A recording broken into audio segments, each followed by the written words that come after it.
There's a cracking story that's told in personal development, which I really like, and I'm going to share it with you in just a second. And when I took that story and the idea of it, and then I took another idea from Earl Nightingale on this program here, which I listened to 30 years ago, called Lead the Field. It was actually the first audio training program I ever listened to. And when we take these two ideas and join them together, then it absolutely gives me and you an edge when it comes to being more successful in all the different areas of our life. So let's start off with me sharing the story with you. It's set back in the Old West when there was this old ranch. Around the outside of the ranch, the house part of it, there was some decking, went all the way around. And lying on the decking at the front of the house was an old dog. And the old dog was moaning and groaning and just lying there in a miserable state. And the rooster that was on the ranch came round one morning, and he was strutting round the decking, and he saw the old dog, and he started listening to the old dog moaning, groaning, and he went up to the dog and he said, "Hey dog, what's your problem?" And the dog didn't take any notice of him, just kept moaning and groaning. So the rooster said again more loudly, he said, "Hey dog, what's your problem?" And the dog finally looked up and looked over to the rooster, and he went, "I'm lying on a nail."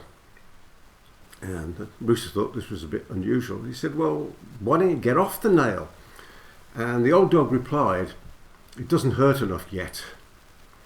And you know, that's a problem for lots of people, is they're lying on nails in their lives. And because they don't hurt enough yet, then they don't take action.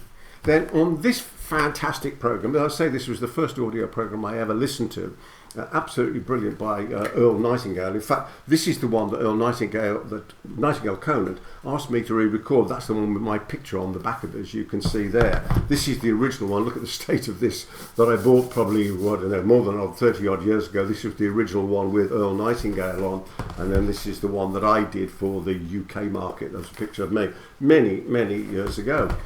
And on this program, Earl talks about this fabulous idea which he calls constructively discontent.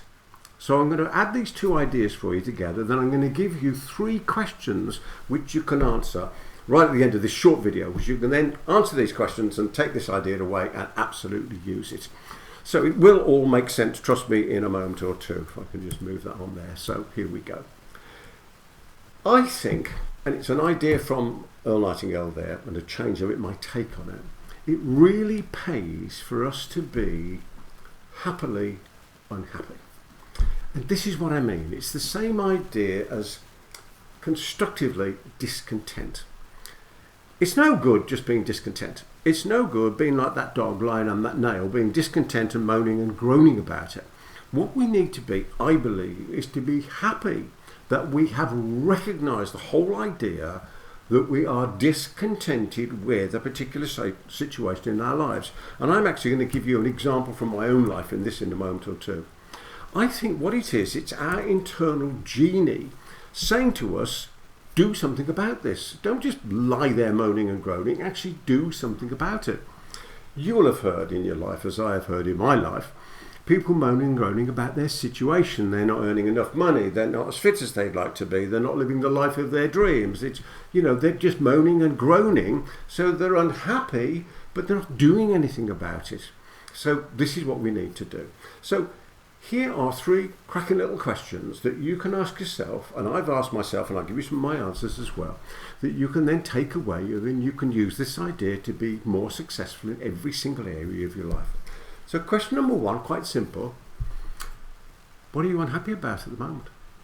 Now, when you hear that question, because all questions are answered even if we don't verbalize them, when you hear that question, immediately you know what at least one of the answers is.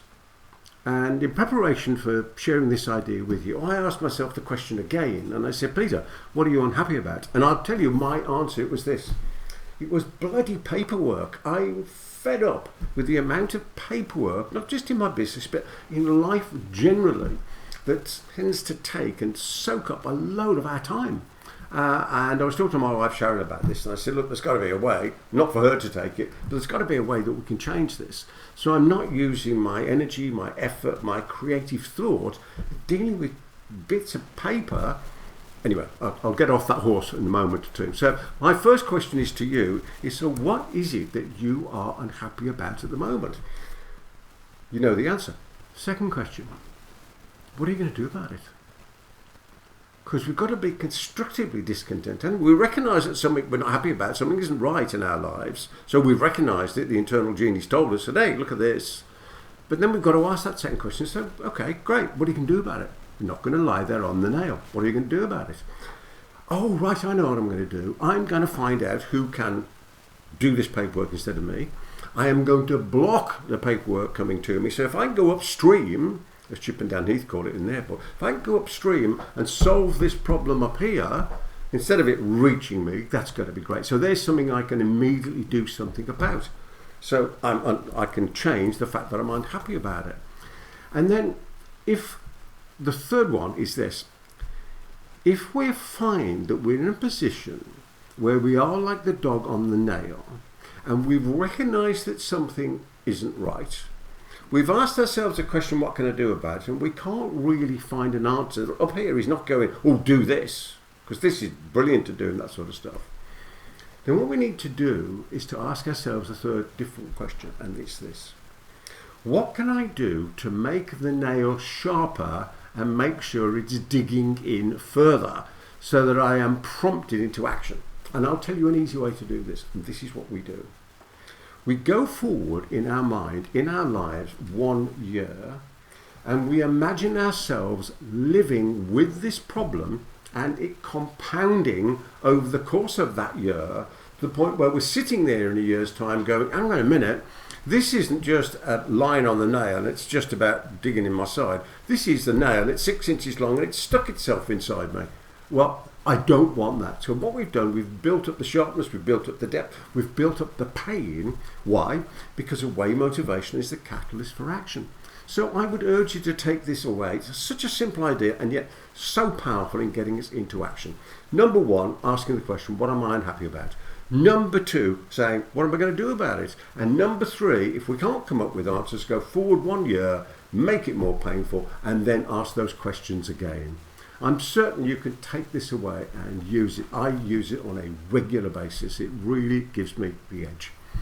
So there's plenty of these other videos around. If you've enjoyed this particular one, please go and have a watch of those. And in the meantime, wish you every success in all your adventures in life.